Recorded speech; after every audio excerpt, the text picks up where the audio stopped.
Bonjour à tous et bienvenue à cette nouvelle édition de la revue de la presse camerounaise. D'ailleurs, c'est la toute dernière sortie de cette semaine et nous démarrons le périple de ce matin avec le quotidien bleu d'Aman Mana Le Jour qui nous amène à Yaoundé et nous fait savoir qu'un enseignant d'université a été agressé par des hommes cagoulés. Le récit glaçant du politologue Michel Oyané sur la question est à retrouver ce matin. Également dans les colonnes du quotidien bleu Le Jour, Cameroun, la dette intérieure de l'État atteint 3900,2 milliards de francs CFA.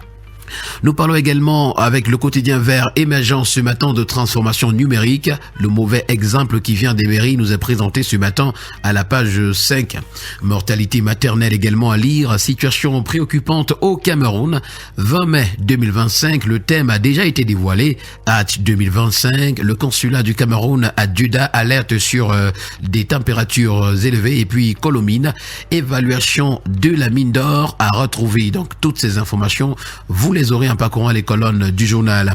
Nous restons avec la Colomine ce matin avec le quotidien Econews qui parle de l'or souterrain du Cameroun. Les secrets de Colomine sont à retrouver ce matin en parcourant la page 4 du journal. Le quotidien régional d'information du Nord Cameroun, du Sahel de Guiba et Gaitama, qui parle de terrorisme ce matin, nous renseigne qu'un chef séparatiste amazonien a été interpellé à Fotokol. De qui s'agit-il? Quel est son portrait? C'est à retrouver ce matin à la page 3 du journal. Pour le quotidien L'Info à chaud, à l'initiative de la chaire UNESCO d'Afrique centrale Access TIC, un programme pour arrimer 10 millions de citoyens d'Afrique centrale à l'IA a été lancé. En savoir davantage, c'est parcourir la page 2 du journal.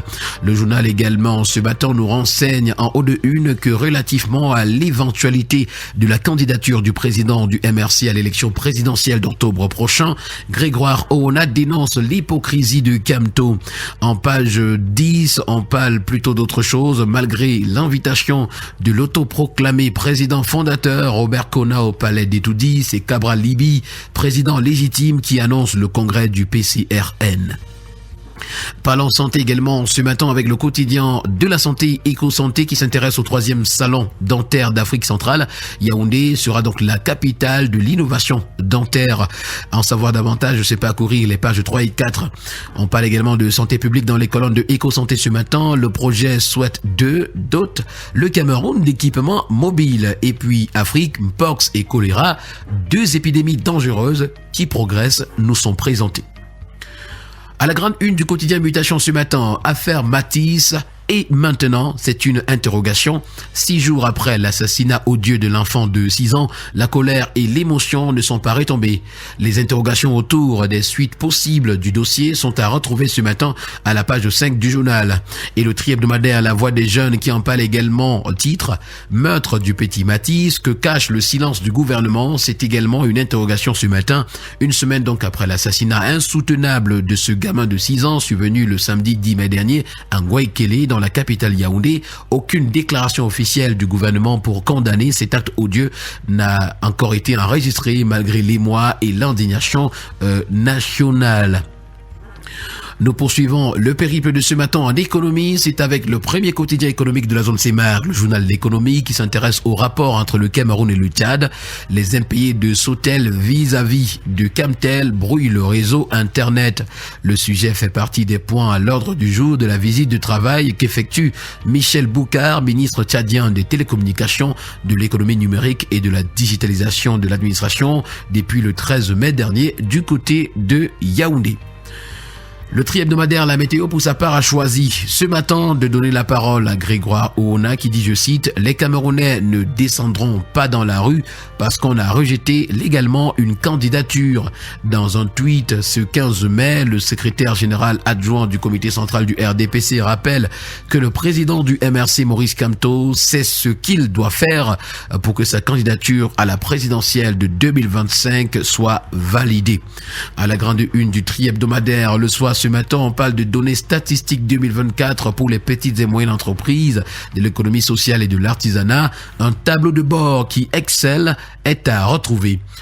Également, dans les colonnes du journal ce matin, 52 ans d'unité nationale, le Cameroun face au défi de la cohésion. Les sentinelles de l'unité sont parés, tel que nous le renseigne le journal. Et pour Cameroun Tribune, la fête nationale de 2025 sera top. Sur l'ensemble du pays, les préparatifs de la 53e édition de la fête nationale qui se célèbre dans mardi prochain gagnent en intensité avec une succession d'activités véhiculant les valeurs de vivre ensemble, de patriotisme et de civisme. À Yaoundé, les parties prenantes ont rendez-vous demain au boulevard du 20 mai pour la grande répétition générale du défilé civil et militaire. Le programme officiel, l'éditorial sont consacrés dans les pages spéciales et le dossier que nous propose le Cameroun Tribune ce matin aux pages 3 et celles 6 à 16. Le quotidien Le Citoyen reste également dans la même mouvance lorsqu'il titre « Armée et Nations unies pour la paix et la prospérité ». C'est dans le Cameroun qui célèbre sa fête nationale sous le signe de l'unité entre l'armée et la nation. Un thème qui met en avant la nécessité de la collaboration pour un avenir meilleur.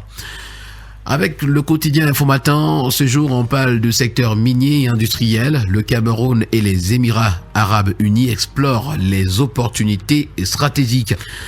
Nous allons continuer ce matin avec Alpha Eco qui parle de change de devise. Halte aux opérateurs clandestins, c'est le titre à retrouver ce matin à la grande une avec les détails en page 7.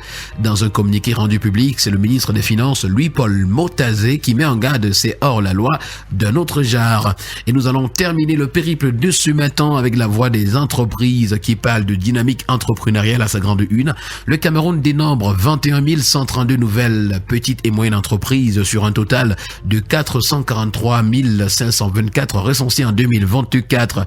Ces statistiques révélatrices d'une hausse substantielle de 1481 petites et moyennes entreprises par rapport à 2023, dévoilées le 13 mai 2025 lors de la présentation de l'annuaire statistique de 2024 du ministère des petites et moyennes entreprises, de l'économie sociale et de l'artisanat Minmesa, illustre parfaitement une dynamique entrepreneuriale camerounaise en pleine expansion. Et voilà donc qui a permis de mettre un terme à cette autre sortie de la revue de la presse camerounaise. Merci à vous mesdames et messieurs d'avoir été à l'écoute ce matin. Rendez-vous lundi prochain pour une autre édition. D'ici là, portez-vous bien.